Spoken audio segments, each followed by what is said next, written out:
proceeding, basically, there are 4 elements that I have to receive information regarding.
The information you are about to see, much of which has gone unreported until now, will shake the very foundation of the government's cover story about what happened in the Murrah Building in Oklahoma City on the morning of April the 19th, 1995.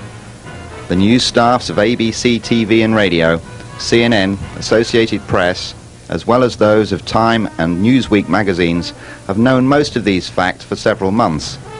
They have chosen to ignore everything that does not seem to further incriminate the FBI's designated guilty parties. For the next 90 minutes, settle back in your easy chair and place yourself in the jury box. You will be seeing evidence that the juries in the real-life trials of Timothy McVeigh and Terry Nichols may never be allowed to see. Some time ago, a number of calls came into our network here at White Springs that indicated something was very wrong in the Oklahoma bombing matter. Families of the victims spoke out. They said things were not as the national media was portraying supposed facts. We started looking into the Oklahoma bombing and became more and more concerned, to the point where we commissioned this team to take cameras, investigators, and reporters to Oklahoma City and elsewhere to try to put the pieces together. Expensive, dangerous, but somebody has to do it. What follows now is their report. Hi, I'm Pat Shannan. Over the past 5 months, I have had 5 separate trips back to Oklahoma City to investigate those mysterious bombings. As you can imagine, it must have been a horrible and a terrifying scene that morning. Men and women went to work just as they'd always done and suddenly died. Trusting parents took their children to a daycare center on the 2nd floor, which just happened to be positioned to where it took the brunt of the 7 floors of concrete above it falling. And 19 children were crushed to death that morning. President Clinton, if you remember, came on the following Sunday to a memorial service for those children at one of the churches in downtown Oklahoma City.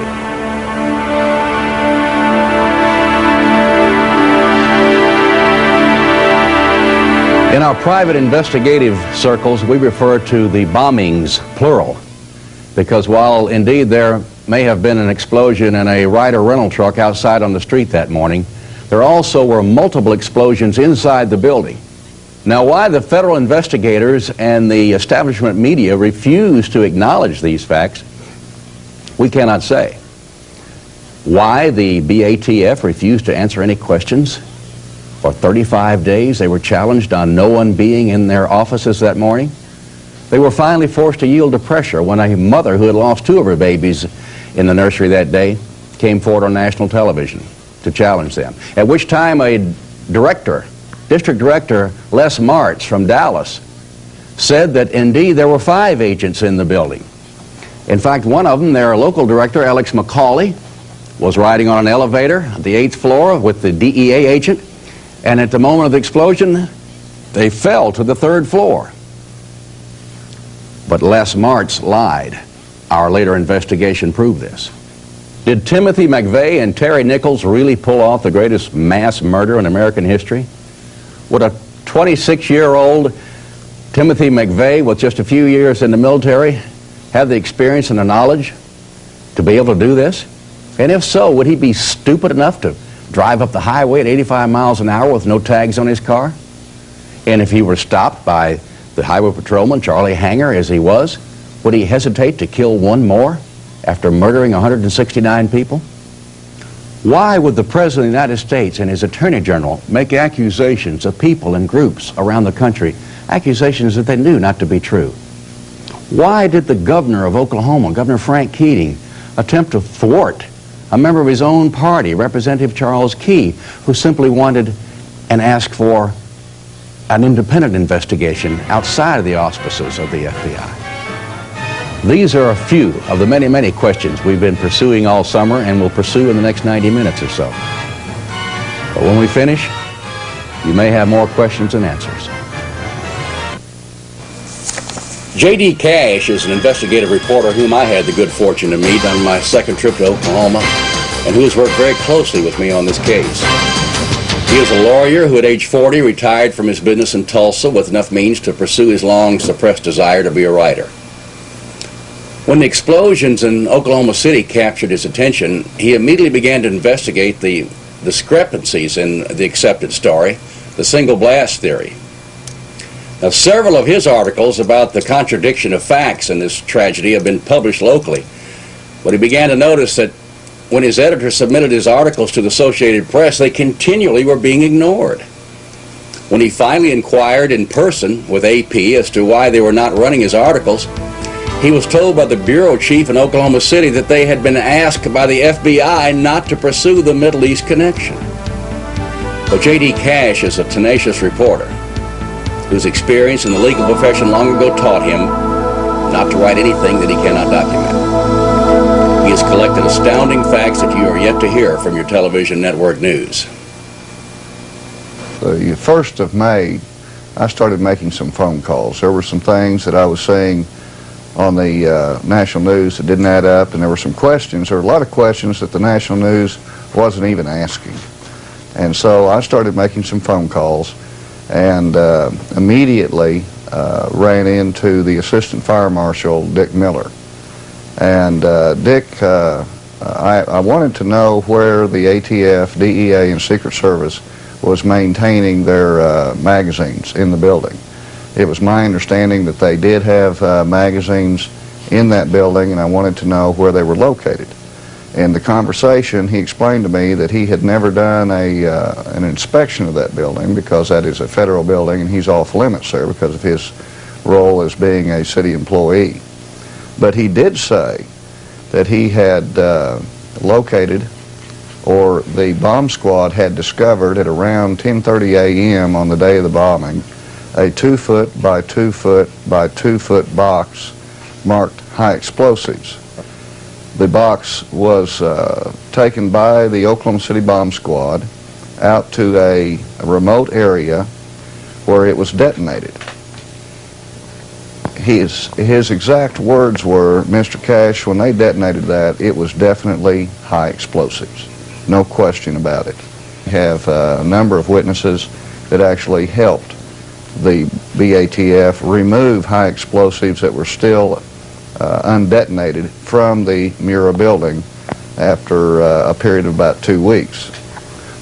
And I have since been able to interview a number of civilians who have told me in interviews on tape, on the record, that indeed they did help the ATF remove explosives and weapons such as a tow missile, such as hand grenades, cases of munitions marked explosives. These were removed from the remains of the ATF magazine, which was located on the southeast corner of the Murrah Building. And interestingly, this room sits atop the coned-in area, what I call the coned-in area, which is the area where most of the victims were found. This is the pit area. But this room sat right up on top of it and was ruptured. J.D., how many people have you actually spoken with who heard multiple explosions that morning? I have talked to so many people who have heard multiple explosions that I have really lost count. We call them the Two Blast Club. Actually, it's no longer a point of dispute, especially when you're interviewing someone who has a military background. Those are the people who have, especially combat veterans who have been under fire. They're very attuned to explosives. I even talked to a demolition expert who was sitting in a cafeteria in Edmond, some 30 miles from the blast site. And it is his custom, when he hears a blast, to use his feet to count the subsequent blast, to check for it. And he says there was no question there were 2 blasts that day. And I asked him, I said, well, why do you use your feet? And he said, well, you can't really always trust your hearing. And he said, the reason why I'm alive today is when we set out multiple charges, we use our feet to make sure that all of the charges that we have set off have gone off before we go back and approach the area. So it's just automatic. Speaking of these explosive experts, did any of them comment to you on the impossibility of an ammonium nitrate diesel fuel bomb being capable of doing this kind of damage? To the last person. Every time I interview someone for my articles or for a subsequent book, always at the end of the interview or at some point in the interview, I ask them, what stands out in your mind after having been there that day or during the rescue effort? What's the most amazing thing that you saw? And 2 out of 3 times these people say the condition of the building, that they had never seen anything so torn to pieces. And anyone who has ever been through that building who is willing to be honest will always say, look at where the crater is, look at where that area, that coned-in area is. It doesn't make any sense. Obviously, there were other explosions in that building that day, and that is universal. Michael Hinton was born in Atlanta, but spent much of his early life in England. He works as a lobbyist at the Oklahoma Capitol building. In April, he lived in the YMCA building on Northeast 5th Street, and his daily routine was to catch the city bus that stopped across the street in front of the Murrah Building at 8:50 a.m. On the morning of the blast, having just missed his usual bus by a minute, he made a fateful decision.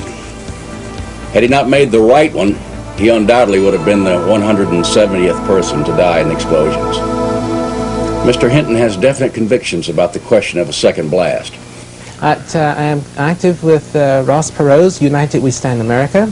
I was a federal law enforcement officer for nearly 22 years. That included the military service. And I'm here actively in the Oklahoma City area where I'm continuing my duty and service to my country.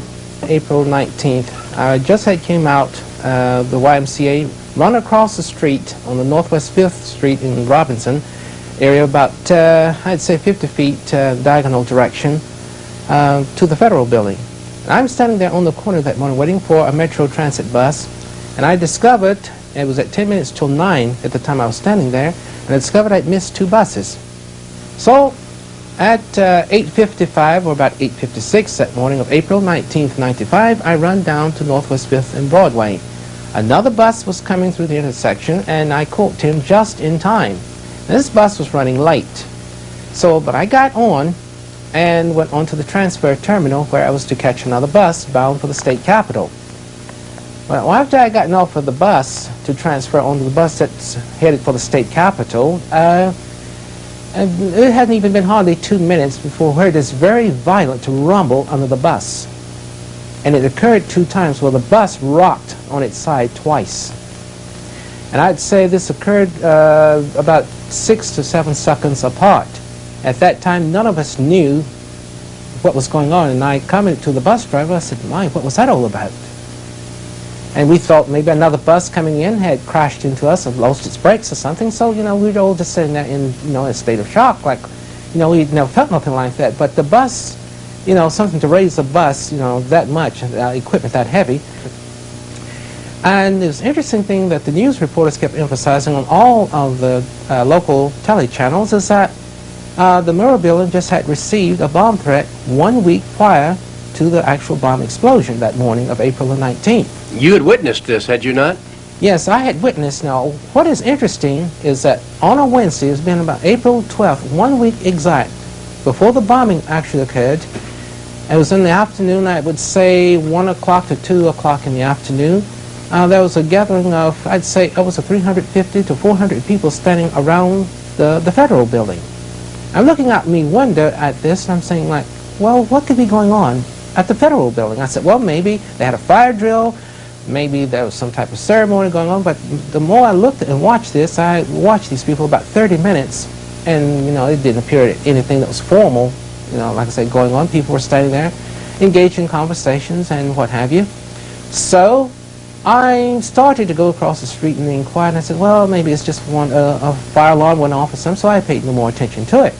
But on the morning of the bomb explosion, and they're emphasizing that the Murrah Building had received a threat, the thought came to me then, well, what I had observed out my window 1 week prior, that may have what was going on then. Was there any doubt in your mind or anyone's mind that there were two incidents here, 5 or 6 seconds apart?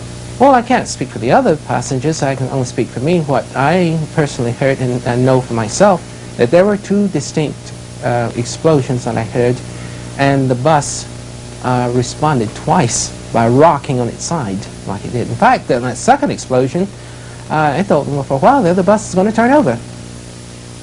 Mr. Hinton has a friend who works in the downtown library just a block behind the Murrah Building. It, too, received severe enough damage to close it for several weeks. The two later had a conversation about the matter, and Michael asked him, I says, where were you on the morning of the bomb explosion? He says, Michael, I was right here in the library. I says, how many explosions did you hear? He said, I heard what appeared to be two distinct explosions and possibly a third. Despite the best efforts of the authorities, the two-blast theory rolls on. More witnesses come forward. Jim Ferguson is a heating and air conditioning engineer and the foreman in charge of many of the downtown federal buildings in Oklahoma City, and of course at one time the Murrah Building. His office is downstairs in the United States Courthouse, and he was on the scene doing rescue in less than 1 minute after the explosion. And his version of what happened destroys almost every major point of the government story. When I asked Jim if he had heard two explosions, he answered as if I had naively asked him if he still believed in Santa Claus and the Easter Bunny. Why, heck yeah, I heard two explosions, he told me. Everybody in town heard two explosions. His wife, sitting at the table, then told us that she and her mother-in-law, Jim's mother, were at the farmer's market, about a mile and a half southwest of the Murrah Building that morning. They heard the first explosion, turned to see what was going on, saw a cloud rising from the Murrah Building, and about 5 or 6 seconds later, she described it, saw a second mushroom cloud rise from the building following a second explosion. ABC Television's Good Morning America wanted to talk to the maintenance crew at the federal buildings. Jim Ferguson, of course, was part of that. And all went well until he began to tell about bullets zooming by his ear a half an hour or so after the explosion when he was doing a rescue on the 3rd floor. Cameras began to roll again as excited reporters jumped forward with their pads and pencils to hear this man's story. He said, I was in Vietnam. I know what bullets going by your ear sound like. And they said, what are you talking about? And he explained that the cache of ammunition from the 9th floor where the building had ruptured had dumped into the automobiles down on the ground, and the fires there were setting off ammunition, and bullets were zinging by Jim's head. It's made a great story, a human interest story, a blockbuster of a story. But when it got to New York, someone chose to cut the segment, and it was never aired. I asked Jim if he had trouble breathing once he was inside the Murrah Building. He said yes, he was there in less than a minute. In fact, the dust was still rising. I said, what about gas? What about fire? And he was very emphatic and said there was absolutely no gas, no flames in the Murrah Building. We spoke with the Fergusons at their home on the night of Wednesday, June 14th, 1995. The next afternoon, June 15th, I reported this story over the People's Radio Network nationwide. A few days later, Jim had a visit from 2 FBI agents. And it was for this reason that he subsequently refused to go on camera with us for this documentary or even be interviewed by anyone else. You could call him another witness intimidated by those who were supposed to be attempting to solve the crime. Now, I'm not an explosive expert by any means, but however, to a man, you should know that every explosive expert, from former Navy SEALs to civilian owners of demolition companies that we talked to, have all told us that an ANFO bomb, that's ammonium nitrate fuel oil, ANFO, an ANFO bomb has two glaring signatures: nitrate gas and fire. Even after the flames are out, you can't go near that scene for an hour or two without a gas mask. If the FBI and the control news media were seriously looking for the real facts of the case, would they not attempt to draw conclusions from the evidence of witnesses such as Jim Ferguson?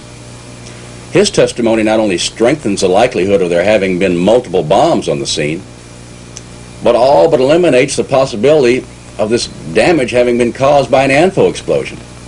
The evidence shows that if there even was an ANFO bomb outside, it was only large enough to cause a diversionary effect, strong enough to destroy not much more than whatever vehicle carried it and maybe some windows, but thereby igniting the numerous car fires in immediate proximity and allowing its nitrate gas to dissipate quickly into the open air. According to every independent expert we spoke with, the truck bomb simply could not have been large enough to cause the massive damage seen at the Murrah Building. J.D. Cash and I had been wondering how so many ATF agents appeared on the scene so suddenly after the explosion. And if they actually were at work that morning, why were they outside the building and not in their offices on the 9th floor? This became a national issue on May the 23rd, on the day of the demolition, when Edie Smith was on CNN following the demolition of the Murrah Building. And she brought it to the country's attention that she had a lot of questions about what the ATF knew prior to the bombing. You know, we want to know, a government agency on the 9th floor who's supposedly the target of the bombing, where none of their employees were in the office that day. I mean, did they have a warning or didn't they? We can't get them to answer. Early on, Pat, I assumed that the reason that the BATF was not at their office that day was because possibly just a superstitious thing. It's April the 19th. Their supervisor said, hey guys, maybe tomorrow isn't a good day to be at work. And they just went out and played golf or whatever. And about 2 weeks into this, I started receiving information from witnesses and from concerned citizens asking me to look into this a little bit closer. And as I began to locate individuals that had information about the ATF's whereabouts that day, it became startlingly clear that they were outside of their office that day, but incredibly close to the building. I asked J.D. just exactly what particulars he had uncovered with the witnesses who had been willing to talk. We have one witness that we've taken down and put in a broadcast theater and put him on tape, on camera, his face blacked out, changed his voice in order to protect him.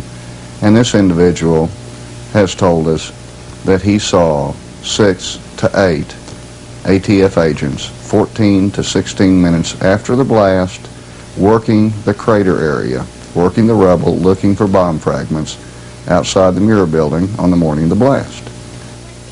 Another witness confronted an ATF agent outside. A local broadcasting company, a local affiliate, has a witness that they have interviewed on more than one occasion who, along with this person's supervisor, rushed up to the building 2 minutes after the blast, and the first person that person encountered was a jacketed ATF agent. And when I say jacketed, I'm talking about their raid jacket where their initials are clearly marked. This witness told the television interviewer, that he looked up at the 9th floor. Now, this particular person happened to know, because of his wife's position with the government, he happened to know that ATF officed in that building. And he pointed up there to the 9th floor, which was largely destroyed, and then looked at this individual and said, "How are you alive?" And the ATF agent, according to this witness, said, "I was told not to come in this morning. We've had a bomb threat." We talked about another witness who was parked on the street only 100 paces from the Ryder truck. He survived nicely. It's amazing. When he gets out of the truck and he walks up to the parking lot, the very first group of officers that he sees are ATF agents in their raid jackets. He was amazed. These stories keep coming back over and over and over again. Just exactly where were the agents that morning? We know for a fact that 3 were in Ponca City at an arson trial. 2 more were downtown Oklahoma City at the U.S. Courthouse at a similar arson trial. 1, Agent Luke Franey, was on the 9th floor of the Murrah Building. Another, Alex McCauley, the agent in charge, claimed to have been on the elevator. Claims to have fallen from the 8th floor to the 3rd floor. 5 others were unaccounted for. We wonder, 5 or 6 unaccounted for.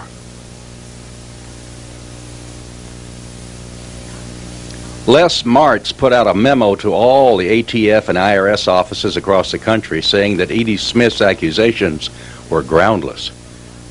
That not only were ATF personnel victims, but they were heroes doing rescue. That Alex McCauley went on a 5-story free fall in the elevator. But the inspectors at the elevator company said, no way.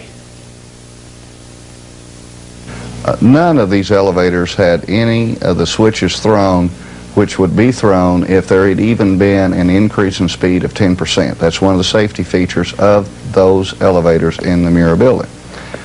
And I asked him, I said, well, what about a free fall? I asked this of 3 or 4 or 5 of these gentlemen. And each one has sort of laughs and says, the modern elevator doesn't free fall. It has unless you cut the cables.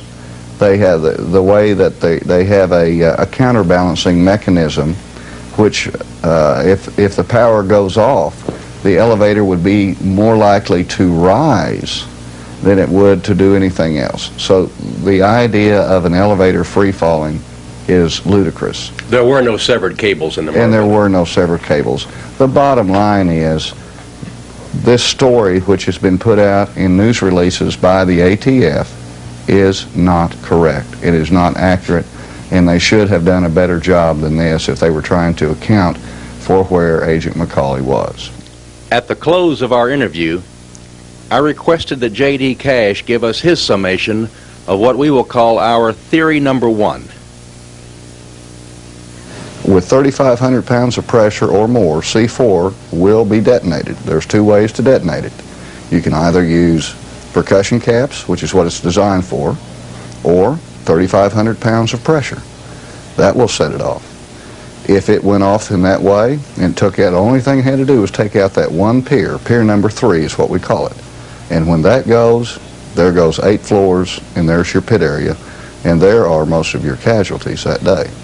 But for sure and for certain, the pit area and that southeast area, that coned-in area of the building, the damage was done by a separate blast. It has no relationship whatsoever to the crater, which is more towards the west, and certainly if the fertilizer bomb could do the damage to the southeast area, it would have done it all the way across to the western area. This is a remote area from the fertilizer bomb, if it was indeed a fertilizer bomb. Representative Charles Key is a 41-year-old businessman and not a lawyer, he's quick to point out, now in his 5th term as a member of the state legislature. Many of the victims' families live in his district, in the western portion of Oklahoma City. Mr. Key sensed there may be an ongoing federal cover-up in this case and attempted to initiate a legislative investigation conducted by a House committee. His efforts were swiftly foiled. We asked for the Speaker of the House to appoint a special House committee, not a joint Senate-House committee, not one created by the governor or anyone else, but a House committee, because the nice thing about members of the House, they have 2-year terms, they're closely aligned with their constituency because of that, smaller constituency, so typically the House feels a little bit closer to the people and moves a little bit quicker on things. And that's why I asked for a House committee investigation. We asked the Speaker of the House to have an interim committee special investigation. We do that all the time, like probably most legislative bodies do. We have interim committee studies. So this wouldn't be anything that would be out of the ordinary except the topic involved. And we were flatly turned down. Much like the governor said, the Speaker said that we should have more faith in the investigative bodies, and that any information we had should be turned over to them. And as many people well know, most of the information that we were having problems with and still have problems with today have already been turned over to them. They're already aware of that information. The problem is they've been giving an official explanation for some of these elements in what happened on the 19th that don't add up with reality and fact, according to many experts. Do you feel like there's some kind of cover-up going from the federal side of the fence? I'm convinced that there are some, at the very minimum, there are some in the government that are covering up certain information. Now, whether there's a big conspiracy, an overall cover-up of some big conspiracy, we don't know. But we all have a right to know, especially the people in this city and this state and the victims and their families that were affected by this. So this was your whole idea in having an independent investigation. Do you think there's any chance of this happening at a later date? It's possible. Frankly, I don't have that much faith in our legislative leadership to make that decision, to turn around a decision that they've already made, unfortunately. What did Governor Keating have to say about the idea? Unfortunately, Governor Keating was very critical when he didn't have to be. He and I, being of the same party, I thought that he would maybe adhere to Ronald Reagan's 11th commandment and not be critical of a fellow Republican. But he was somewhat critical of me and my request for the investigation when he didn't have to be.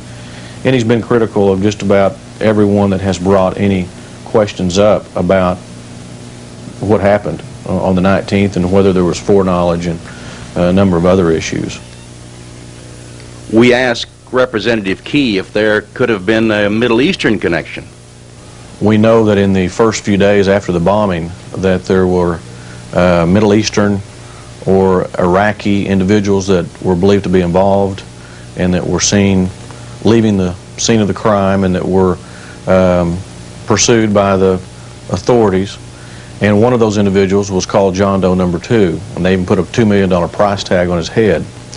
Looked for him for a long time, and then a couple of months later they decide that there was no John Doe number 2 at all.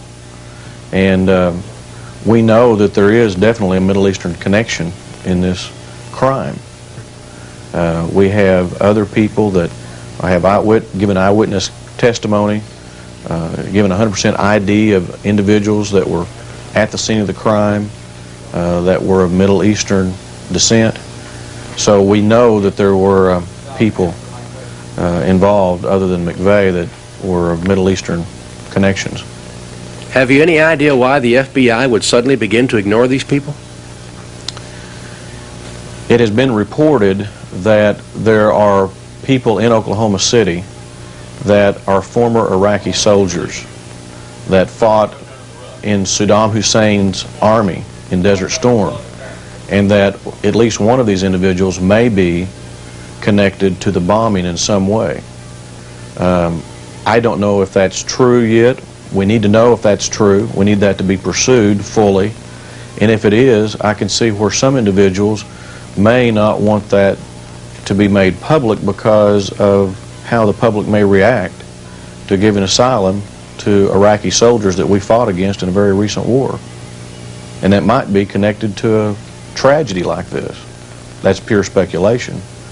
But we have that information from good sources, and maybe that's part of the reason why this has been swept under the rug, apparently. Indeed, it may have been swept under the rug thus far, but there are private citizens who refuse to let it remain there. Now, what caused those explosions, we don't know exactly. But the people have a right to know what those explosions and who was responsible for that damage. Glenn Wilburn is a CPA, and he was in his office 18 blocks north of the explosion site that morning. He was on the scene by 9:20 and remembers the inordinate amount of jacketed BATF agents who were already there. As grandfather of the 2 Smith boys who died in the nursery, it bothers him that none of the agents had their children there that day. He questions the government story and is very aware of a campaign of disinformation being dispensed by the news media. We talked about this, his concern about the ever-present rumors about the Middle Easterners and the terrified witnesses who are still refusing to come forward with what they know.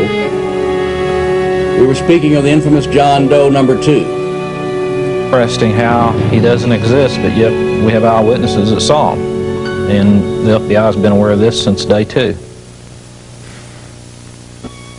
We have 4, maybe 5 witnesses that have ID'd these 2 being together here in Oklahoma City. It was at the corner of Main Street and Robinson immediately after the explosion. You have a brown pickup that has 2 men in it, one of them positively identified as being a Mideastern type man. And this pickup has since been followed. We followed the trail of this pickup, and the FBI have picked this pickup up from a local apartment house complex, and this pickup was subsequently spray painted yellow and dumped in this area of this apartment complex. And it's our understanding the FBI had this pickup, and they in fact have said that this pickup was involved in the bombing. And it appears to us from witnesses that this pickup was driven and dumped in this parking lot by a Mideastern looking man. We have to wonder what is going on here. Why does the FBI not want to admit or to even be investigating the possibility of Mideast connection? And that opens up a whole bag of worms, because it appears to me if there's a Mideast connection, it requires a response from Washington, an international response. Now we're into the political spectrum of it. And is it just possible that Washington does not want there to be a Mideast connection? And once again, we have the FBI being an image upholder of Washington. Early in our investigation, witnesses mentioned having been intimidated. I asked if this had been Glenn's experience. I was told that a private investigator in Dallas, Texas, had been told by someone on the inside, and presumably that means someone inside the ATF, that he better not even touch this case. He'd been asked by some people in Oklahoma City to do a little work on this case and ask some questions regarding ATF.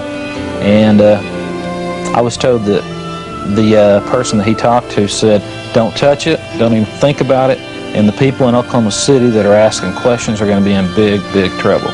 During the massive manhunt for John Doe number 2, as amazing as it sounds, we got a call from the FBI wanting to inquire about my 14-year-old son, how old he was and where he went to school at, because someone had told them that he looked like John Doe number 2. Oh my goodness. Now he's 14 years old, and of course I was livid, and I don't know if it's just intentional harassment or if it's simple incompetency on their part, but they did have the audacity to call here. Well, we're still grieving over the loss of Chase and Colton and want to know about my 14-year-old son. The day after Edie's story seemed to expose the ATF's absence, the family was paid a visit by IRS, ATF, and the United States Attorney. But Glenn had a question for them. In the short time they were here, I said, you know, now that we know the significance of April the 19th, we know that to the militia it is a very important day.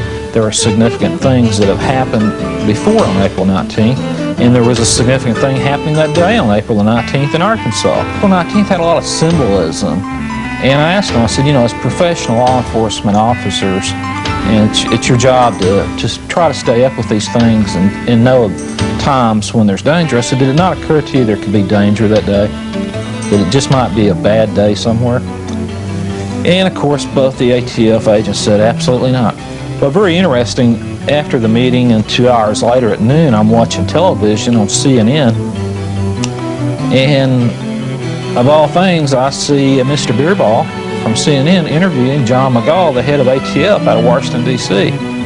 And it's kind of deja vu because Beerball asked the exact same question to Mr. McGaugh that I had asked to the agents in my living room that morning. I was very concerned about that. We did some things here in headquarters and in all of our field offices throughout the country to try to be more observant. But it was primarily, we didn't anticipate something like this. We were thinking about, demonstrations and things like that. He saw this only 2 hours after his morning meeting. What were his feelings? I'm assuming they lied to me. Somebody lied to me. Either McGaugh lied on national TV or the two guys in my living room lied to me. Somebody was lying that morning. It appears to me.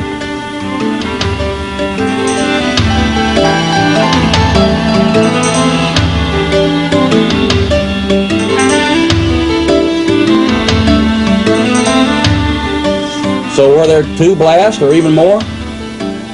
Remembering Jim Ferguson's reply to that question and so many others who agree with him, we have to believe that it is true. Now we know that it to be a slight exaggeration that everybody in town heard 2 blasts, because many people we interviewed who were inside the Murrah Building at the time heard no blast at all, and at first thought they'd been hit by an unexpected tornado. But many more on the outside, such as Michael Hinton on the city bus, heard and felt 2 definite and separate explosions. Here we have an opportunity for you, the viewer, to be an on-the-scene ear witness. At 9:02 on the morning of April 19th, there was a meeting going on in the conference room of the Oklahoma City Water Board, which was housed across the street and only 100 feet or so west of the Murrah Building. It was so close that people died there in the ensuing moments. Now here's a tape recording of that meeting that was taking place. You may decide for yourself how many blasts you are hearing amidst the pandemonium. We begin 9 seconds before the explosion. With regard to this proceeding, basically there are 4 elements that I have to receive information regarding them.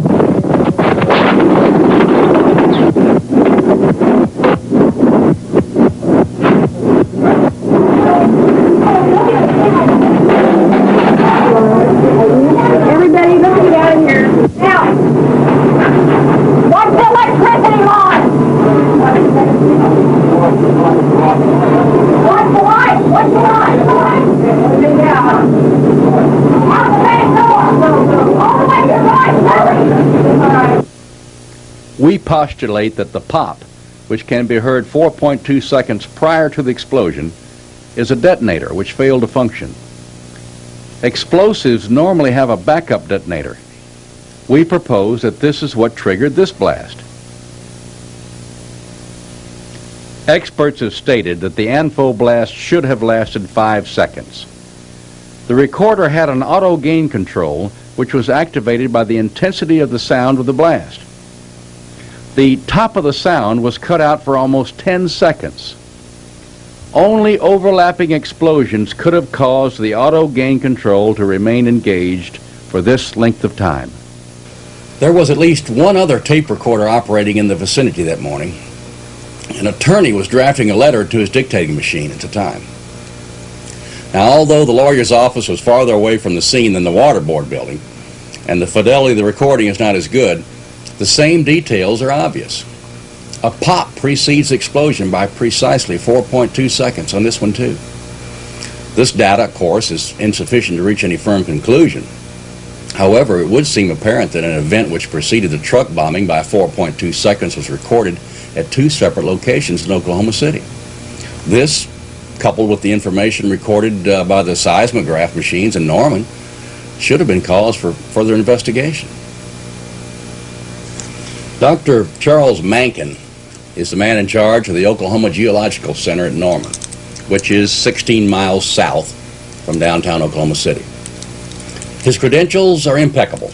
His knowledge of the celebrated seismogram from 9:02 a.m. on April 19th may be surpassed only by that of his colleagues, Drs. Ken Luza and Ray Brown, who also just happened to concur with Dr. Mankin. In layman's language, something happened in that event to cause two separate bleeps of some 5 seconds each to appear on the seismograph. So having that kind of information was puzzling as to why you'd have two separate events that gave virtually identical signals. Dr. Mankin explained that he and his colleagues believed this to be caused by subsurface structures creating a delay in the signal's travel time, thereby reflecting a mirrored event. However, he was quick to point out, so while that explains the rationale for the two different signals, we're still left with the issue of how do you explain the duration of each of those signals. the seismic evidence combined with the audio recordings points to a dual explosion larger than possible with a single ANFO bomb. This precludes the theory of McVeigh and Nichols acting alone, unless it can be proven that one or the other was inside the building that morning.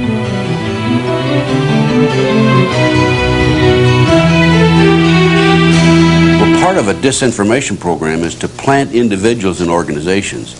This is common. The intelligence community, particularly CIA, is known for coming in with cults, planting them there, their own people, provocateurs, having them become leaders of the cult, and then control the cult. And also in these disinformation programs, they will plant somebody, that person will be a rabble-rouser, it'll give the government an opportunity, an excuse to come after that particular organization. It's very common. Ted Gunderson is a retired senior special agent in charge of the Los Angeles office of the FBI. Today he's a private investigator, and renowned trial attorney F. Lee Bailey once dubbed him as unsurpassed by any in the country. Supporting theory number one, we have presented 11 thought-provoking points. With the introduction of Ted Gunderson, we move to our theory number two. Similar to the position of so many others, Mr. Gunderson's lifetime of experience prevented him from believing the news stories about an ANFO bomb being solely responsible for this enormous destruction. Then there was a perplexing situation of John Doe 2 being seen by so many witnesses that a $2 million prize tag was placed on his head.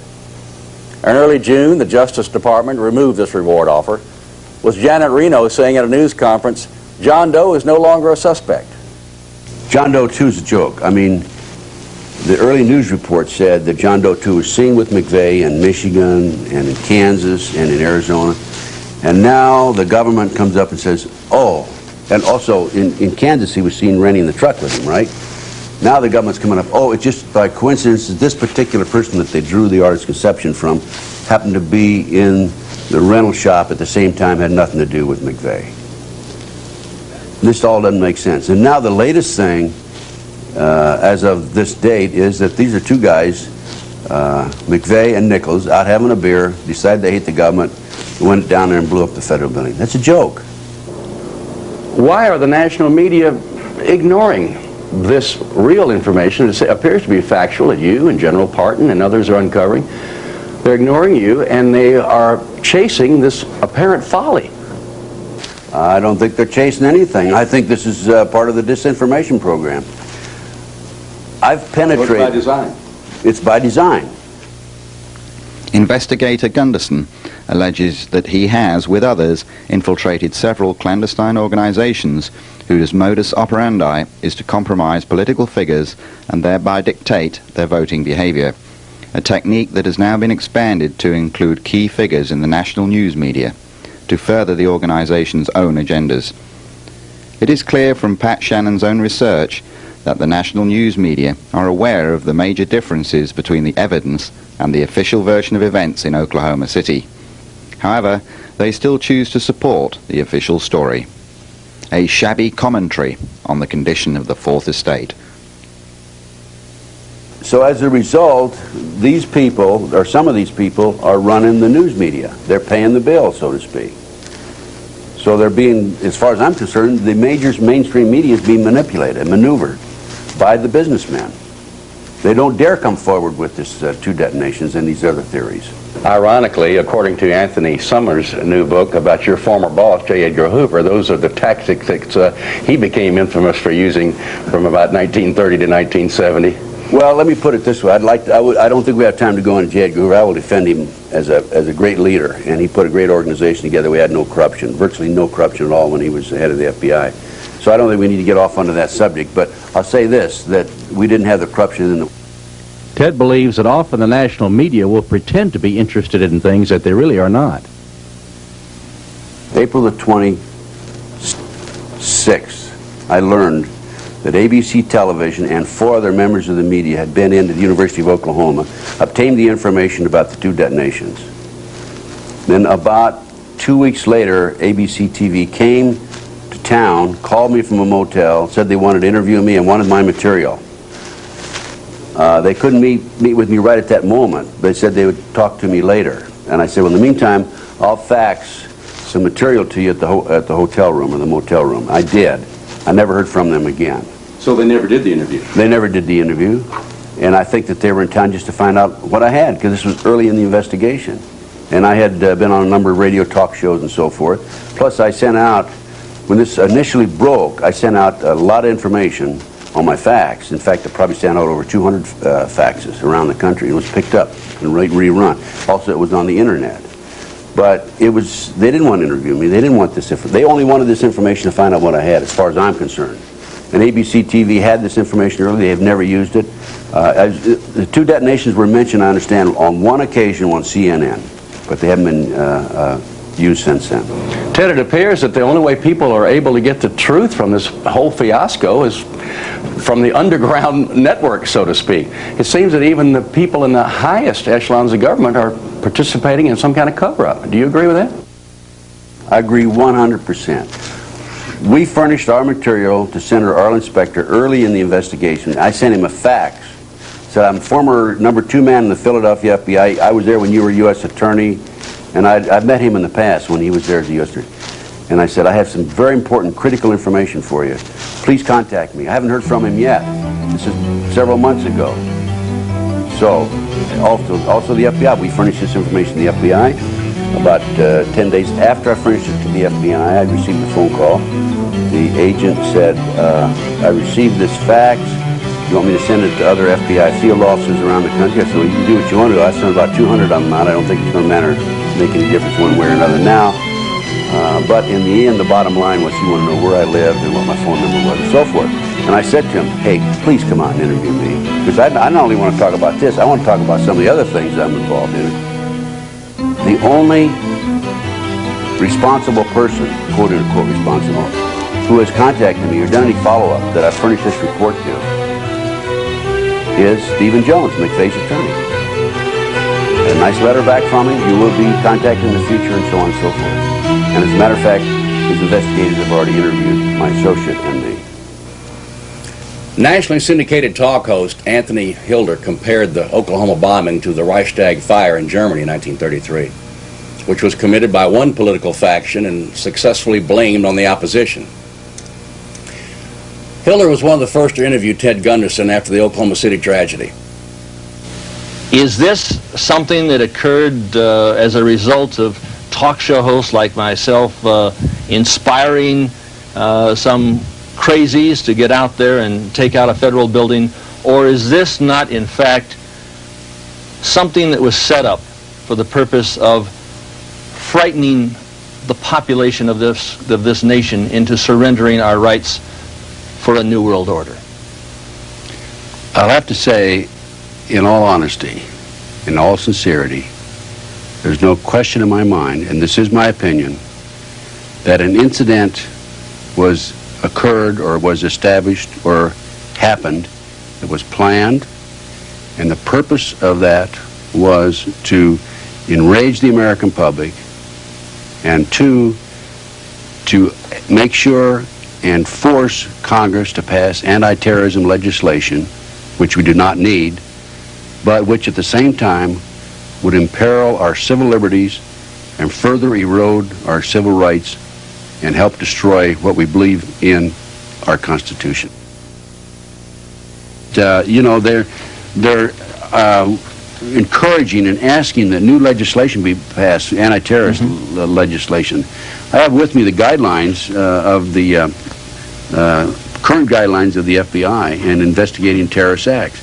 These guidelines are more than adequate to investigate what we have, any potential acts in the future. Will you say that right into the camera? Yeah, these guidelines here are more than adequate to investigate any terrorist group, domestic or foreign, that comes into the United States. There's no question about it. I've reviewed them. I haven't had an opportunity to review these in 15 years. I reviewed them just the other day. They just would work perfectly. There's no problem with it. There's no reason for any new legislation. For nearly 30 years, you were on one side of the fence, and then suddenly you're coming out on the other and actually accusing your former employers. Why are you doing this? For 45 years, 28 years as an FBI agent and 16 years or 15 years since, I've never changed positions. I've always been on the right side. I'm a seeker of the truth. When I was in the FBI, I sought the truth. When I got out, I still seek the truth. So it's not me being against the FBI. I'm against anybody who is not being honest. Ex-Bureau Chief Gunderson fears that certain people in the government are intentionally withholding and diverting information. Now, we apparently have an element within the government. I don't want to chastise the whole government, but we apparently have an element within the government that doesn't feel this way. And they're putting out this disinformation. And I think it's a horrible situation. I think someone needs to really delve into it. There are some good people in the government, too, so I don't want to chastise all of them. You left the FBI at a relatively early age. I would presume you were probably in your 50s after nearly 30 years. Why did you retire so young? Were you under a cloud of any type, or was there some kind of corruption that you couldn't stomach within the FBI at the time? No, I've never been involved in any corruption, knew of no corruption when I was in the FBI. It was a great organization. I had a fantastic career. I'd get up in the morning and shave and I'd say, I can't believe they're paying me to go to work today, that sort of thing. And I retired because I was 50 years of age, and I had mandatory retirement at age 55. So I said, well, why should I wait another 5 years? I'll get out now. And I did. The only problem I've had since I got out is there's been a disinformation program aimed at me by unknown sources within the government. Like I've been accused of being a homosexual and being involved in suffering from mental problems and being forced out as a disgruntled employee, that sort of thing. But none of it is true. None of it is true, absolutely not.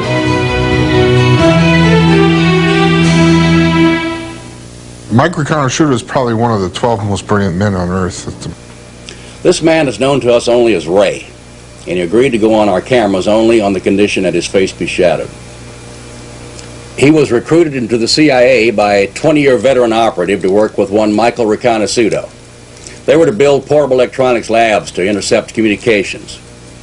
These were highly technical and sophisticated command posts known as C3I, which stood for Communication, Command, Control, and Intelligence. We're being fed the information secretly, and we know what's going on. I would prefer believing General Parton's explanation than the ANFO explosion. Of course, we have our own definition of what happened. Their own definition of what happened is a super bomb, which has been touted for months by Ted Gunderson on talk radio. Now, the way our pineapple bomb works is that a cloud of aluminum, silicate, lead azide, and a few other ingredients is set up so that a specific chain molecule exists, permeates the air all the way around the pillars and so on and so forth. And this cloud is energized with a high voltage pattern, a specific high voltage pattern, which produces a sort of a stairway pattern in the molecular structure of the cloud. Part of that pattern is a hydrodynamic generator, a hydrodynamic power generator, an energy source, shall we say, permeating the cloud, which is then energized with another energy source and then detonated. And this causes the cloud itself to explode in such a fashion so that if the cloud is circulating around the pillar, then it crushes the pillar from all sides and turns that pillar literally to dust and leaves only the rebar behind. So if you've got this cloud permeating all the way around the first floor, wherever it is, anything in its path gets crushed, imploded to dust instantaneously. And when that happens, of course, there's nothing left to hold up the floor is above, so bang, they come down like a pancake. How does this coincide with the 5 or 6 second differential seen on the seismograms from Oklahoma Geological Center? Well, the delay in the two detonations is very critical. In fact, it's one of the most critical aspects of the bomb that gives it away. And so I'm not going to comment how accurate the seismographic delay is. I'm going to say that it's within the accuracy range that it should be to fit our bomb signature. Could your bomb have been numbers 2 and 3 that people heard? Absolutely. In fact, that's what I'm proposing that happened. The number 1 was the ANFO, number 2 was the setup explosion, and number 3 was the final detonation. Michael Riconosciuto. He's currently serving a 30-year sentence in the South Carolina Federal Penitentiary. He and Ted Gunderson have been acquainted for more than 15 years. They worked together on cases that resulted in 5 murder convictions. Michael Riconosciuto is one of the developers of the barometric bomb. However, he claims that in 1991 he was framed on drug charges by factions in the government in order to get rid of him. His documentation of being drug clean and company tests for years prior to his arrest tends to substantiate this. Investigator Gunderson and I traveled to a federal penitentiary in South Carolina. We wanted to talk with Michael Riconosciuto about his drug conviction and also about this super bomb which the government denies exists. Looking at General Parton's photographs, they very dramatically show the elements of the structural steel rebar protruding in the bomb debris. And this is a type of damage that is not possible with an ammonium nitrate fuel oil or ANFO type bomb. An ANFO bomb has a lot of gas pressure and very little brisance or shattering power. And at the range that bomb was detonated, to do that type of structural damage this far into the structure, here you can see on the columns here the pieces of rebar completely exposed. Ordinarily it would take a contact type explosive to do that kind of damage. We ask about telltale signs. The signature is one of blast damage or shattering power, which is characteristic of a very high order explosive. The detonation velocity of our bomb is in excess of 20,000 meters per second. There's no known chemical explosive that has that much brisance. It is a type of explosive detonation device which is developed out of the nuclear weapons program. And this is not your garden variety detonator circuit that you would find in, say, the DuPont Blaster's Handbook, which is the Bible of the commercial explosives industry. Even in ordinary conventional military explosives, you would not find a detonator of this sophistication. The only place you find this sophistication is in nuclear weapons triggers. Are you then saying this was a nuclear weapon? No, this is detonated by the type of device which is used to initiate a nuclear weapon, which is non-nuclear in and of itself. Riconosciuto believes that there are no conventional explosives in existence capable of doing the kind of damage evident at the scene. Ted, this building was rated better than seismic zone 1.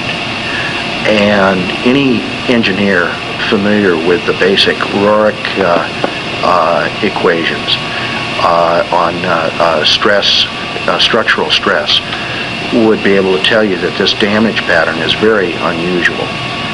And for a conventional explosive to do this kind of damage, where there's a marked demarcation from Class A to Class C damage, in other words, total destruction to moderate damage, it's just a technical impossibility. It would take a blast wave of extreme brisance or shattering power to do that kind of damage. It's obvious from the public reports that there were two separate blasts. And it's also obvious publicly that enhanced explosives are of a two-stage or long induction type explosion. There are, however, certain details which are classified, and this type of knowledge is highly specialized, and your average person on the street, or even your average explosives engineer, would not be aware of this type of technology. When was this bomb developed? This bomb was developed in the late 70s through our company, Pyrotronics Corporation, which was a parent company of Hercules Research. And then we went into a joint venture with the Wackenhut Corporation. In order to demolish a building like that, a building that is designed for better than seismic zone 1 stresses, would take an immense amount of rigging, and you would have to actually drill the structural members to plant the charges. Is this bomb, the barometric bomb, a directional bomb? Yes, the blast dispersion can be precisely controlled. It can be omnidirectional, or it can be very directional in a less than 15-degree fan, if it's detonated that way. Michael, assuming that the building was drilled and wired, could it have been done from closing time on Tuesday night before 9 o'clock in the morning Wednesday? Absolutely not. It would have taken days to prep a building like that. Does this bombing fit the signature of any other bomb other than the barometric bomb? None that I know of. Do you have any knowledge of the barometric bomb ever having been used before other than during experimentation?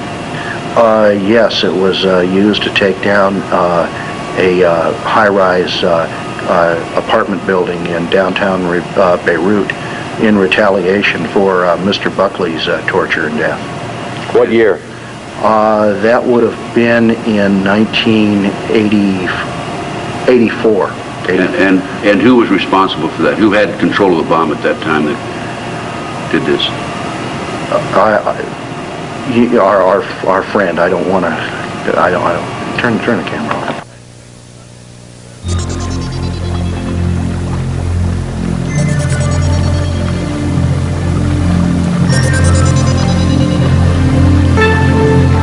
In 1989, Michael Rakana Suto's laboratory was burglarized and the top-secret barometric bomb prototype was taken. He believes that the drugs were planted at this time, which led to his conviction and 30-year sentence in 1991. This has become known as the Aberdeen burglary. Mike, what would tie the Aberdeen burglary into the Oklahoma City bombing? Shortly after the bombing in Oklahoma, I talked to a Treasury Department agent, and he told me that microtaggants from the devices that were stolen in the Aberdeen burglary showed up in bomb debris.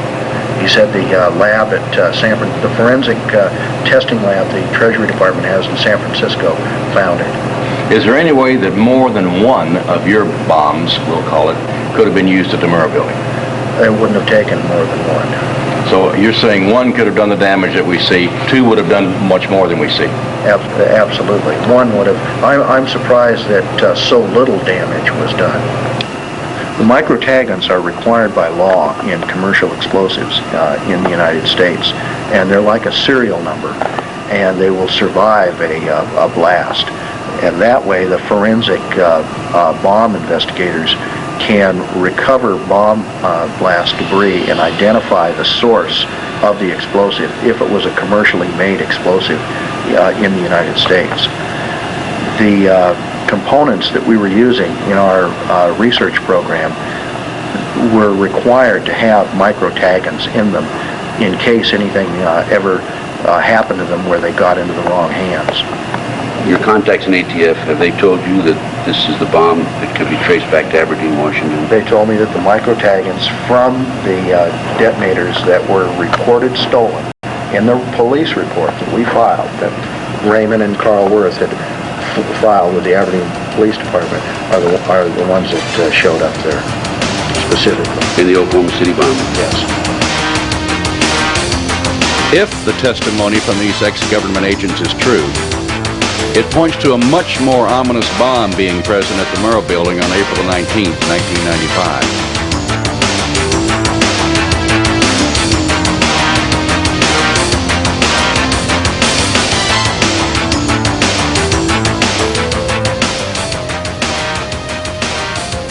Theory number 2, then, is a super bomb, no larger than a pineapple, apparently maintained by the CIA, planted either in the truck or inside the building, and detonated from a remote location by a person or persons unknown. Brigadier General Ben Parton of Alexandria, Virginia. He holds a Distinguished Service Medal. He's twice received the Legion of Merit. He was a distinguished graduate of the Air War College. He holds 2 master's degrees and is a candidate for a PhD. His expertise over most of his 31-year career in the United States Air Force was demolition, and he headed up the Explosives Research Laboratory for the Air Force. He knows how buildings fall and what the identifying signs are as evidence of detonation after they have fallen. He could tell immediately, from nothing more than pictures in magazines, that the American people were not being told the truth about the Oklahoma City tragedy. In mid-May, a 7-page letter went from the retired Air Force general to Senator Don Nichols of Oklahoma, imploring the senator to take steps to stop the demolition of the Murrah Building on May the 23rd. To allow this building to be demolished would be tantamount to the commission of another crime. At a minimum, it would be destruction of evidence, said the former high-ranking military officer. We caught up with General Parton in Albuquerque, where he was presenting all these findings on the subject to a large audience at the University of New Mexico.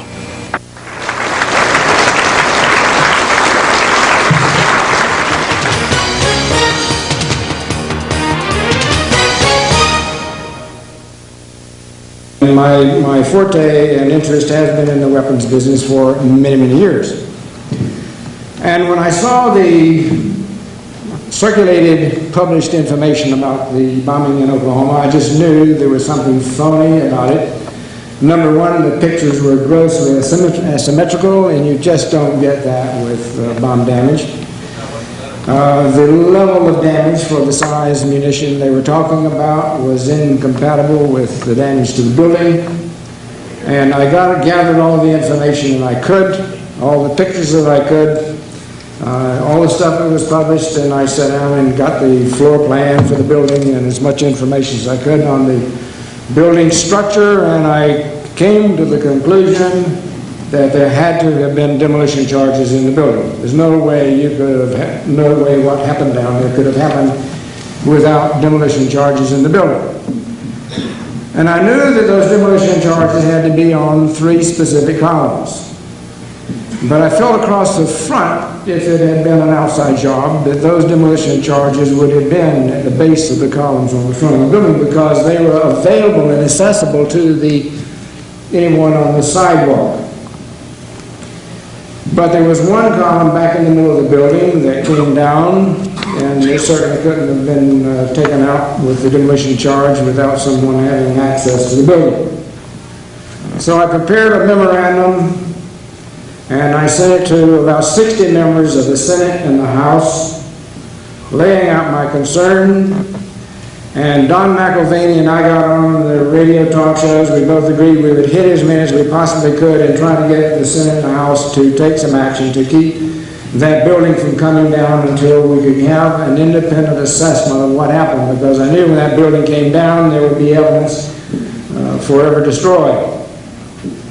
And I suspected that there may be an effort to cover up things, so I felt that we ought to have a separate and independent investigation. Of course, the Senate and the House both acted with their normal black hole kind of an operation. I never did hear from Senator Nichols from Oklahoma.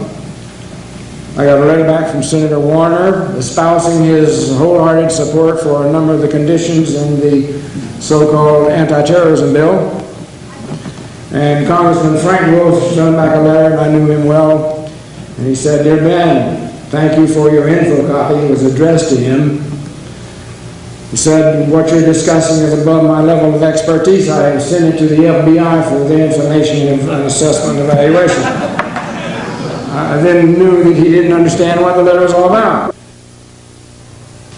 Disgusted with the attitude of Congress and dissatisfied with the government's clumsy explanations, General Parton personally carried his investigation to Oklahoma City. There's a company in Oklahoma that had pictures that were made throughout the cleaning up of the building.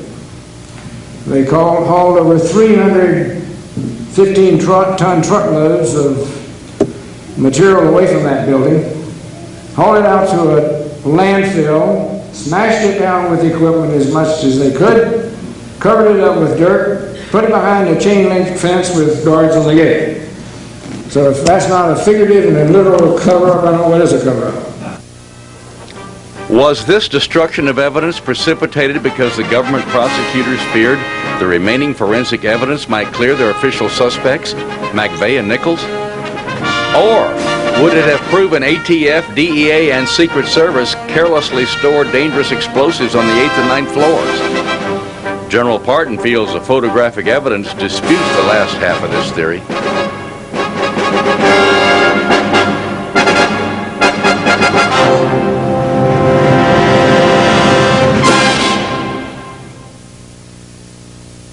And here is the stub of column B3. And the top of that column is at the 3rd floor level. And if you examine that column closely, you can see that the rebar is still sticking out the top, and it has all the appearance of a demolition charge, the kind of damage you would get from a demolition charge at the top of that column, where it had a juncture with floor number 3. General, would you explain to us the particulars, what your message is? What are you trying to get across? Well, I'm trying to show with this layout of the building structure the pattern of damage that was done to the building from whatever was doing damage. And what I found that you had demolition charges in the building plus the truck bomb outside. Now this is the pressure pattern that you would get from the truck bomb located at this position. And that's about the size of the explosive charge of 4,800 pounds of ammonium nitrate with enough fuel on it. And even though you had about 500,000 pounds out here per square inch, by the time that pressure wave got to the first point of contact with the building was right here, you're down to about 375 pounds per square inch. Now the columns with the X's you've marked are on the 3rd floor. The columns with the X's I marked are the columns that I concluded were taken out by demolition charges. At the 3rd floor level? At the 3rd floor level. A blast. There was a blast from the truck bomb. There was? There was a blast from the truck bomb. Not strong enough to damage the header or blow it in. That's right. But as I indicated, there is the evidence from the pictures that show that these columns were failed by demolition charges. With evidence inside, was it really necessary to destroy the Murrah Building? General Parton asked that question too. And I talked to the architect, as I indicated before, and the architect told me, and this is the one who was there supervising and advising on shoring up the building. He said the building that was standing was sound. It was his recommendation that the building be rebuilt because everything still standing was structurally sound, and he felt the building could be rebuilt. Pat Shannan asked General Parton if this could have been a staged event in order to accelerate the passage of anti-terrorism legislation currently before Congress, which, if passed, would undermine American civil rights. These are his conclusions. They were federalizing crime in this country when the Constitution clearly leaves it in the local level, in the state level. They were giving the FBI and the BATF and any law enforcement agency in this country powers over the American people that the American people had never seen before. It's the same kind of power over the people that the Gestapo in Germany was exercising and the KGB in Russia were exercising. And I just didn't want to see that imposed on the people in this country. Now we come to our 3rd and final theory. 3 columns on the front row and 1 in the second row were taken out with 4 strategically placed charges. As in theory number 2, the ANFO bomb outside in the truck was no more than a diversionary tactic and did little damage. So we have 3 possible scenarios now. 3 situations that could have happened. None of which fits into the government's cover story of a single ANFO explosion on the street and of Tim McVeigh acting alone. However, we believe we can correctly assume that there was an ANFO bomb that exploded in a truck outside the Murrah Building. So at this point, we must suppose that one of 3 things happened. First, Tim McVeigh, along with John Doe 2, whoever he is, and acting in concert with absolutely no one else at the scene, parked the truck loaded with explosives, ignited it at the scene with the fuse or from a remote location moments later, and set off the blast. They were not aware that explosives had been stored on the 9th floor by DEA, BATF, and the Secret Service. The truck explosion on the outside triggered the cache on the inside a few seconds later. This would account for the multiple explosions heard by hundreds of witnesses and even captured on tape, as well as the 2 separate shakes on the seismograph, 5 seconds apart. One can imagine the embarrassment, not to mention the liability, the agency would shoulder if these facts became public knowledge. Therefore, it was in the best interest of the government to demolish the building to prevent any further investigation. But we know also from the unanimity of opinion of the multitude of experts that this alone could not have sheared the columns and cut this kind of pattern through the structure. Therefore, we must eliminate this supposition almost as quickly as we consider it. The second and third possibilities involve more intrigue and provide even a more sinister answer to the question of why this gigantic effort at a cover-up. Now let us assume for a moment that John Doe 2 is leading Tim McVeigh around by the nose, coercing him into buying the fertilizer, renting the truck, etc. But John Doe 2 is also working closely with the government, relaying all the information to them, unbeknownst to Tim McVeigh, of course. Tim, then, is the inveterate and the classic patsy, much as was Lee Harvey Oswald in 1963. So when the truck bomb goes off at 9:02, the barometric super bomb described by Gunderson, Ray, and Reconnaissance is triggered by a Confederate in an unmarked helicopter, which was seen above the building by several witnesses at the time of the explosion. On the surface, this theory seems to have merit, but it simply does not and cannot fit, again, the pattern of destruction.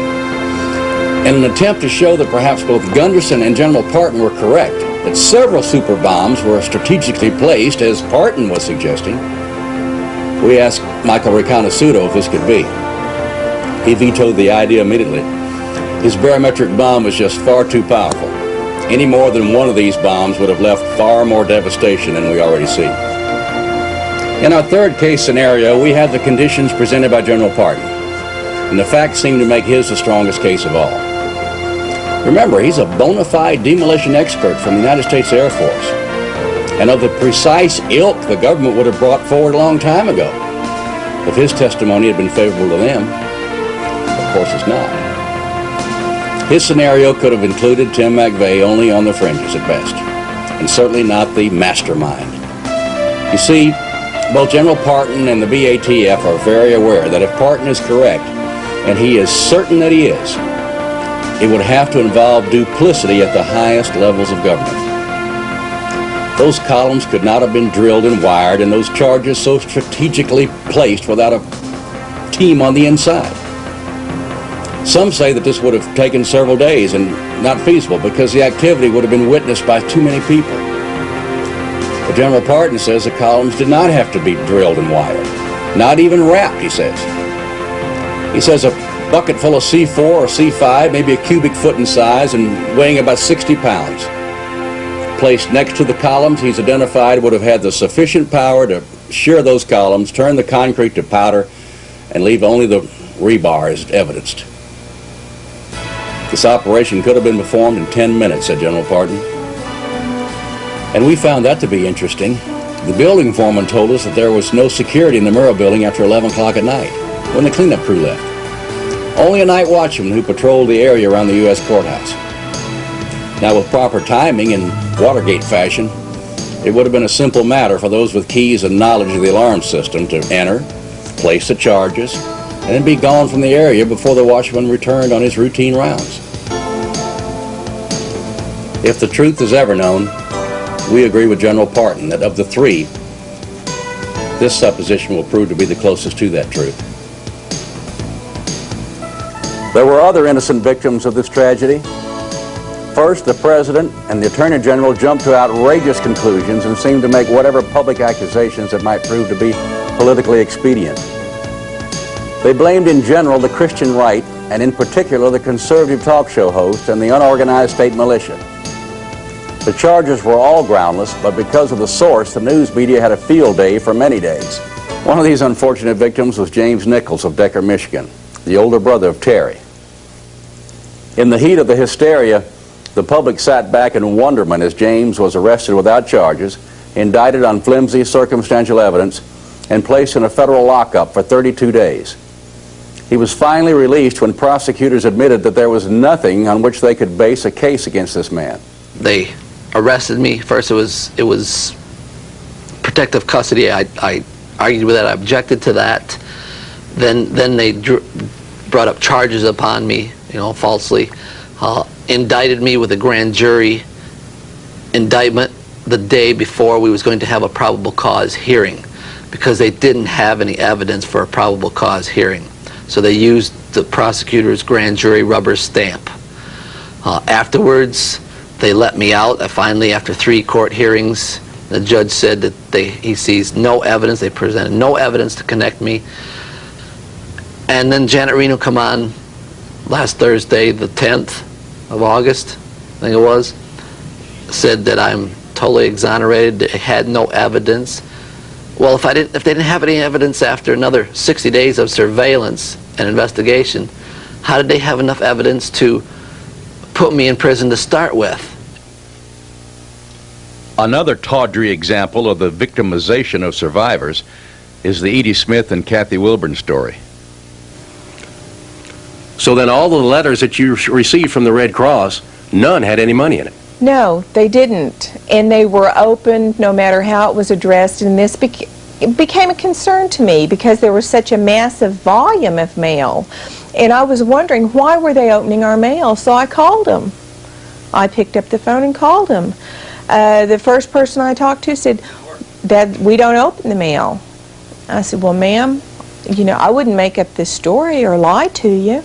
I said, our mail is certainly being opened.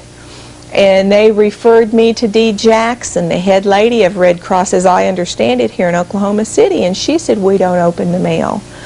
And I said, well, our mail is being opened. Can you, and she said she'd check into it.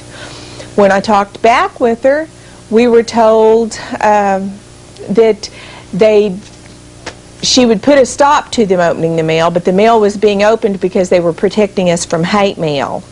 Red Cross was afraid that since Edie had had 2 children murdered, that people were going to send hate mail to her.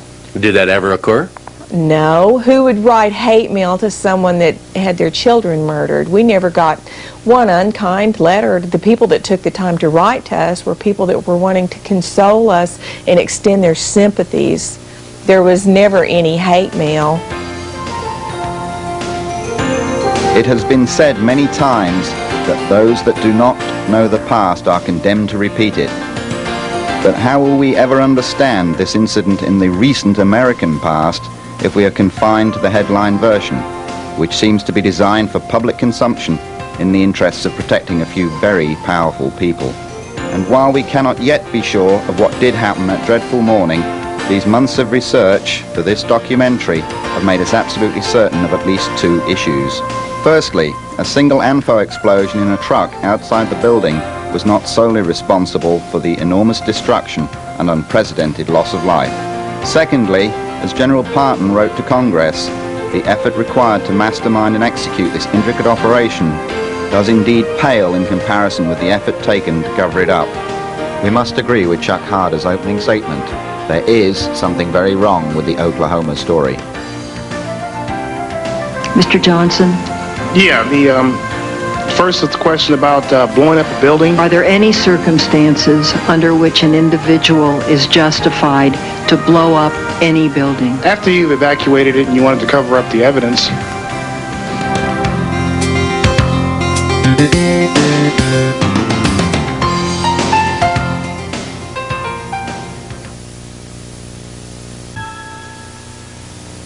Some very big news in the Oklahoma bombing matter, starting off with USA Today newspaper. A little cut line on the front, it said, Oklahoma bombing, some grand jurors dozed during key testimony, says dismissed grand juror making waves with comments on how case was shaped. Well, that's how you sanitize it and kind of take the blow out of it. And then the story, of course, on page 3, a former juror impugns bomb case proceedings, and hints apparently in the copy of something much, much more. We have the gentleman on the line with me right now. Hoppy Heidelberg, how are you? I'm fine. Good. What do you want to tell America? What happened in that grand jury room, and what is the straight skinny on this Oklahoma bombing? Well, nobody knows the straight skinny. At least I don't. That's just what I'm trying to find out. Okay. My whole purpose for going public is to try to, force the issue, and let's find out what's going on. What can you say, and what has you upset? Well, I can't. You understand, I can't say anything about what actually happened during the proceedings of the grand jury because that's secret. But I don't have a problem with telling you what didn't happen, and really what didn't happen is probably more upsetting than what did happen. Okay. We didn't receive nearly as much evidence in the grand jury room as you could get reading the paper. And I thought that kind of strange. Because,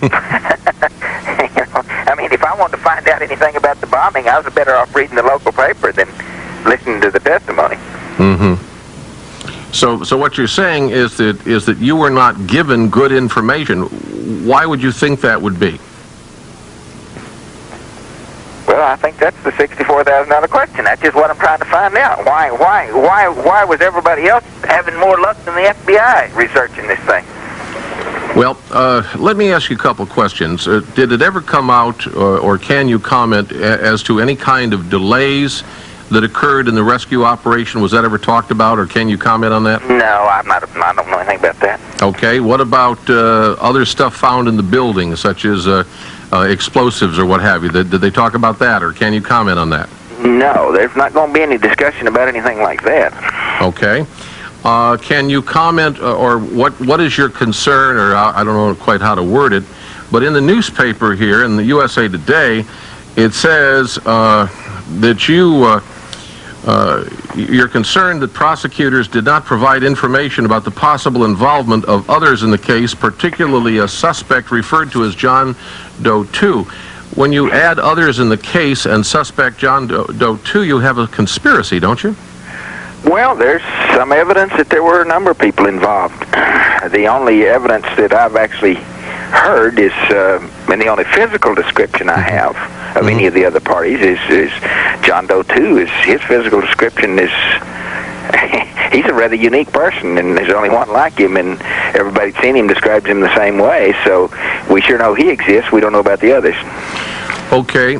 If John Doe 2 exists, as you say he does, and as you know, KFOR-TV and local journalists have done a tremendous amount of looking into John Doe 2, and we even purchased for a rather decent amount of money some reports from KFOR-TV that indicated that John Doe 2 was seen around Oklahoma City. What can you talk to about that?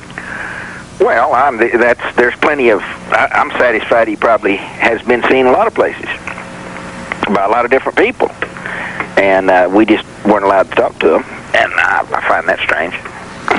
What did the prosecutors essentially tell you, that this was not important, or that you were not to talk to him? No, that all my questions would be answered before we were asked to indict. Just relax, lay back. You're in good hands with Allstate. Just go along for the ride, and we'll work it out. It'll all be all right in the end. Were your questions answered? No, they weren't. So what you're saying is, as a grand juror, you're very upset because the process was not pure. Is that what you're saying? Well, it didn't work, and I mean, as far as the indictments we got, it worked. But I thought a grand jury was supposed to investigate.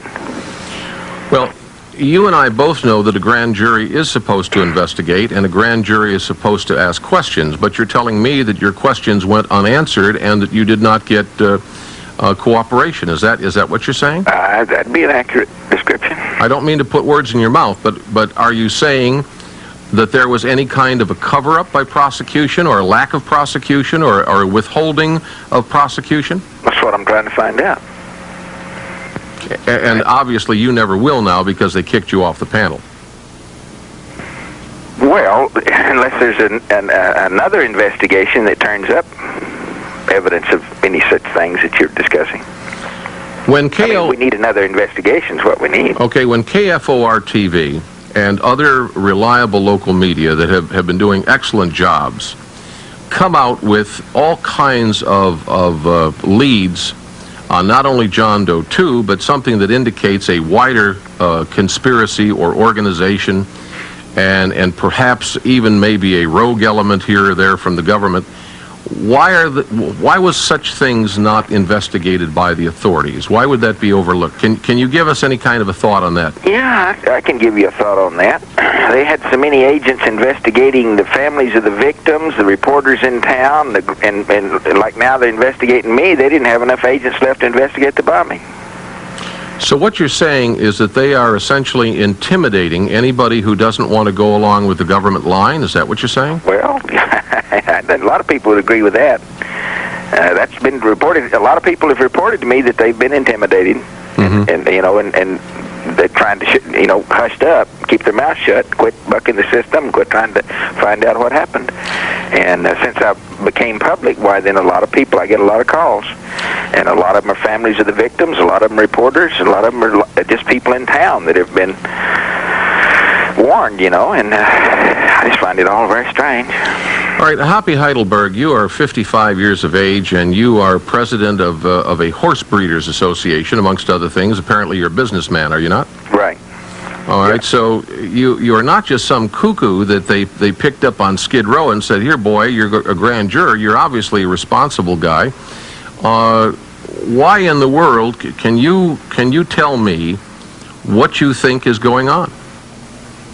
Not at this time, I really can't. It's just, everybody has ideas, but I'd rather not expound on what I think is going on, because I really don't know what's going on. What I'd rather do is find out what's going on. How would you propose that be done?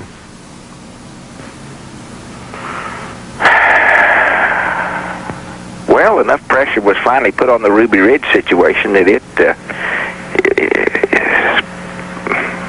it's kind of coming clean, and enough pressure, maybe we find out what really happened at Oklahoma City. How would you propose the pressure be put on the government to come clean? Well, I would think the American people, they've got incentive to clear this thing up, because if they don't clear this one up, there could be more. So if you don't find out who all bombed the Oklahoma City building, why, any city could be next. So they've got the incentive. They should be motivated to find out who, and gather up everybody that was involved in the Oklahoma City bombing and get them off the street. You're talking about the American people should do this. Yeah, well, it's the only people that can. Well, why are the authorities not doing this? That's their job. Well, there's no pressure on them to do their job. That's what I say. The American people has to put pressure on the authorities to do their job.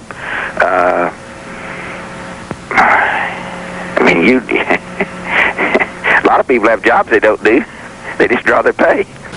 We're talking to the man that USA talked to, USA Today, and he is a former juror, a former grand jury member at the Oklahoma bombing case. His name is Hoppy Heidelberg. The Associated Press ran a story a couple of days ago, Hoppy, where they said that you wanted to tell America something, you wanted to get the word out. Specifically what?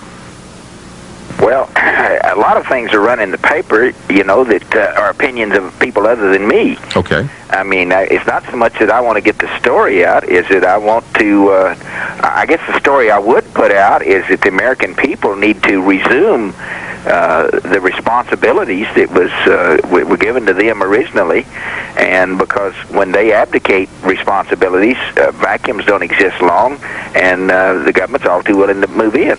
Let's go back to that. Specifically, what responsibilities do you say that the American people have that they are not pursuing? Well, let's just pick on grand juries because that's the topic of the month. So a grand juror is supposed to do certain things, and most grand jurors don't do them. They just go along for the ride, and they don't object when they're taken for a ride. Specifically? Why? They don't get involved in subpoenaing witnesses. They don't even know who's been subpoenaed and don't care. Well, and never ask for anybody to be subpoenaed. They just allow the prosecutors to subpoena who they want and interview who they want and ask questions what they want. And a reporter just left here that said that a good prosecutor get a ham sandwich indicted, and it's kind of, and that, to me, that's abdication. That is the American people abdicating their rights and their authority and their duties and obligations, and they just want to lay back and let everybody else do it. They don't want to get involved. Okay, let's start out with how did you find out that you were on the grand jury? How did you find out? You just get in the you're just asked to report on a given day, just like any other jury situation. And when you get there, they just put all the names in a hat and draw them out. It's just a lottery. All right. So then you were selected by random to be on this grand jury. Did you get a book telling you what you should or should not do? Yes, I did. What does the book say? And I read it. And it told me my rights, duties, responsibilities, and I acted accordingly. And the only problem I had is that the prosecutors hadn't read the book. Well, what specifically was your concern in your relationship with the prosecutors? Well, the first wreck was when I wanted to question witnesses direct myself. Does the book say you can do that? Yep. All right. And then what happened? Well, they didn't like that idea. Well, why would a prosecutor not like you to ask a question of a witness if the book says you can do it? Well, that's a good question. I think that's something we need to find out. I think that's something that we're probably going to make some changes here in the grand jury system, and I bet in the future grand juries have the ability to exercise their rights better than they have in the past. Why would you feel that would happen? Because of this situation. I mean, most grand jurors don't know they have the right to ask questions, and when they're told they don't, they just let it go. It's all right, you know. And I'm not saying they said we couldn't ask questions. We just had to launder our questions. We just had to give our questions to the prosecutor first, and then let him ask them. And well, I don't understand. That's not my style. I mean, that's not what I wanted to do. I don't understand if the book says that you, Hoppy Heidelberg, as a grand juror, have the right to ask a direct question of a witness, and the prosecutor says, "Don't read the book. Hey, kid, don't read the book. Do it my way, kid." What is that? That's intimidation, is it not? I don't know. It made me mad. I wasn't intimidated by it, but I was angered by it. Now, you were told by somebody that if you went public and started talking, that you could be put in jail for 6 months. Yeah, and actually, more than that, everybody says 6 months. That's 6 months per offense, according to the letter I got. They mentioned the word cumulatively. In other words, it's kind of like consecutively. Yeah, we'll put you in jail for 6 months, but don't count on it. It'd be 6 months per offense. So if we think you broke the rule 6 times, that's 36 months. So. Do you feel they'll put you in jail? No, I don't think so. That would be the dumbest thing they could ever do. Well, I don't see much smart being done. Well, you're right about that. They shouldn't have fired me. That was dumb. The first stupid thing that happened was something called Ruby Ridge and Randy Weaver. The second bunch of stupid things that happened was Waco. And now a number of people have deep suspicions based upon independent analysis that there's much more to the Oklahoma bombing than a couple of cuckoos driving up in a truck with some fuel oil bombs made with fertilizer. Can you make any comments on the size of the plot, or what your guesses might be based on your information? I just don't have enough information yet to make a comment on that, and I think that's unfortunate. I think I should have. As a grand juror, I ought to know a lot more than I know. How long were you sitting on this grand jury? How many days were you in session? I can't tell you. I wouldn't if I could, and I can't tell you because I'd have to do a lot of research to figure that one out. Well, how many hours were you sitting there, would you say? Was it weeks, months, days? Well, it's not every day. It's months, but it's not every day for months. Okay. So it's a day here and a day there? Something like that. I'm not going to be specific. All right, fine. It's just as needed. You're just basically on standby, and they call you when they need you. Now, with all of the coverage of this, did you ever get any information that helped you decide if it was just one bomb or many bombs? Was there any information given to you, or were you able to get any kind of an inkling? Well, they were very careful not to ever provide anything about the possibility of more than one bomb. I mean, that's just what the seismologists and geophysicists think, that there were two bombs. I mean, the prosecutors or the government is, they're one bomb all the way. So but apparently that wasn't accurate. Yeah, there is evidence that there were two bombs. So the fact that you're convinced, and everybody else that has apparently a lick of sense is convinced that there were two bombs, the government prosecutors said, no, don't look at that, just look at one bomb. In other words, are you telling me they narrowed the scope? I'm saying that I wasn't aware there was two bombs till after the indictments. I mean, that subject didn't come up, really, even in the media for a while. And I think it's been after the indictments that this thing is heated up a little bit, and it's been brought to the people's attention that there's a possibility that there's more than one bomb. Because even though some of the seismologists indicated that there were two, that their instruments indicated two separate happenings, they said, well, one of them was when the bomb went off, and another's when the building fell down. Well, I'm not a seismologist. Well, apparently the seismologists say it was two bombs. We were planning to talk to grand juror Hoppy Heidelberg several days ago, but the big media got to him first, and he kept his promise and called us back the minute he could, and we thank him for it. Following up this USA Today story, Hoppy Heidelberg, you and I spoke on the break for a moment about Josh Nichols, 12-year-old boy. Your concern? Well, I'm concerned about the sanctity of family issue. Families are under attack, as we all know, in America today, and that's unfortunate, and that's the root cause of a lot of our social problems we have today. And any time that immediate family members can be forced to testify against each other, well, that's not very cohesive. That doesn't encourage cohesiveness of a family unit. And I just don't think that a child should be forced to testify against his parents. If he wishes to do so voluntarily, if we're talking about child abuse or something like that, that's completely different. But you shouldn't be able to force a child against his will to testify against a parent. All right, Hoppy Heidelberg, thanks for taking time out of your day and coming on and talking to America on the People's Radio Network. I sure thank you. Thank you. You bet, my friend. Bye-bye. You take care. Well, folks, there it is, and you heard it here. Thanks. All the best. May God bless.